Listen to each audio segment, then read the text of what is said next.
Pakistan hyper tension league طبی تنظیم کی جانب سے 3 روزہ PHL 25ویں سالانہ سلور جوبلی کانفرنس 2022 کے حوالے سے حیدرآباد پریس کلب میں آگاہی تقریب کا انعقاد کیا گیا۔ تقریب کو پاکستان کی معروف orbit advertising and event management company کی جانب سے سجایا گیا۔ تقریب سے خطاب کرتے ہوئے صدر PHL پروفیسر M اسحاق نے کہا کہ پاکستان میں ایک اندازے کے مطابق 30 سال سے زائد عمر کے 50% لوگ ہائی بلڈ پریشر کا شکار ہیں۔ ان عوامل کے پیش نظر پاکستان ہائپر ٹینشن لیگ 1991 میں قائم ہوئی۔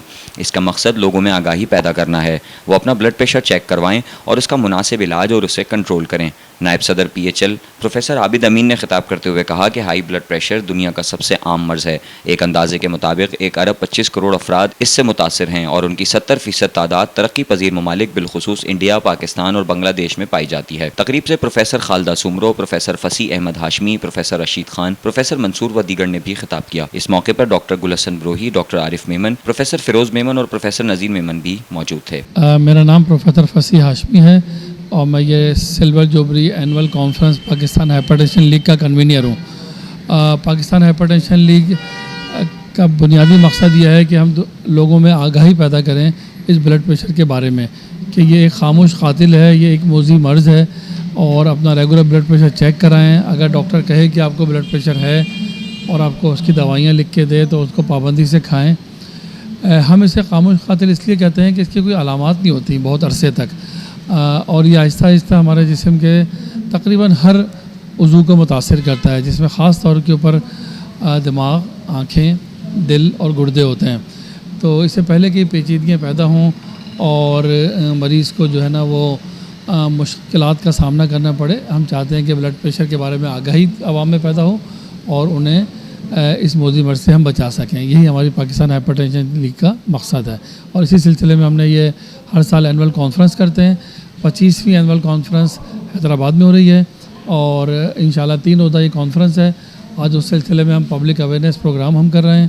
ہم نے 5 ورکشاپ کی ہیں لوگوں کو ٹریننگ دینے کے لیے، اور ہم اب اگلے 2 دن تک مزید 13 سیشن کریں گے، سائنٹیفک سیشن، جس میں ہم بلڈ پریشر کے بارے میں ہر چیز کے بارے میں کہ اس کو کیسے ڈائگنوز کیا جائے، کیسے اس کا علاج کیا جائے، کیسے پیچیدگیوں سے بچا جائے، ہم یہ سب اگلے 3 دن کریں گے انشاءاللہ۔ یہ جو ان اینول کانفرنس ملائی تھی وجے یا ان لحاظ کا ودیک امپارٹنٹ ہے جو 25 سالن جی مطلب کھان ہلندو تو اچے یہ سسٹم ہے۔ ہن دفعے اساں سلور جوبلی یا سیلیبریشن کرے رہا آیوں۔ 25 سال پہری پروفیسر اظہر فاروقی صاحب ان شے کے مد نظر رکھندے تو پاکستان میں بلڈ پریشر جو تعداد مانن میں بدندو تو ونے پیو، تو ان کے ذہن میں رکھے کرے انہوں ان جو جی جان ڈیण کے لائے ان جو بنیاد رکھو ہو تو جی مانو ان کے پریوینٹ کن اے پنجی جو سو اگتے ہلی ان جو کمپلیکیشن آن یا اموات جو تعداد آ ان کے ریڈیوس کयो वञे۔ इहो तॾहिं थींदो आहे जॾहिं असां डॉक्टर्स में GPs में या मीडिया जे थ्रू या अख़बारुनि जे थ्रू माण्हुनि में इहा अवेयरनेस ॾियूं त ब्लड प्रेशर छा करे सघे थो, केतिरो नॉर्मल आहे, इन खे कीअं प्रिवेंट करे सघे थो, दवाउनि जो मक़दारु केतिरो वठणु खपे, ऐं इहा ॼाण ॾियणु माण्हुनि खे त इहो ब्लड प्रेशर खे असां कंट्रोल करे सघूं था पर ख़तमु नथा करे सघूं।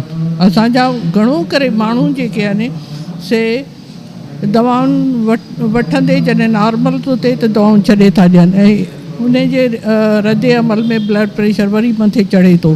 त इहा ॼाण ॾियणु ऐं बहिराणियुनि में चवनि था भई डॉक्टर ॾे असां कोन वेंदासीं, वञी नथा सघनि, त तंहिं करे बहितरु इहो आहे त पंहिंजे घरनि में नंढा जेका ऑटोमेटिक ब्लड प्रेशर मॉनिटरिंग जा एपराटस आहिनि उहे रखनि ऐं उन सां गॾु ब्लड प्रेशर चेक कंदा रहनि।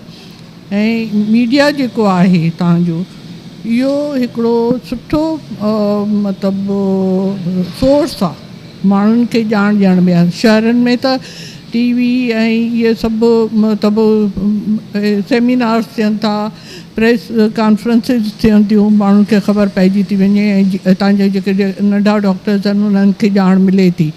पर बहिराड़ीअ जा जेके आहिनि डॉक्टर्स ऐं जेके उतां जो अवाम आहे उहो टीवी ऐं मीडिया जे थ्रू इन्हनि ॻाल्हियुनि खे ॿुधे थो ऐं सम्झे थो ऐं उन ते अमल पैरा थिए थो। तंहिं करे मां सम्झां थी त अॼोको इवेंट जेको आहे इन सिलसिले में हिकु सुठो पेश रफ़्त आहे।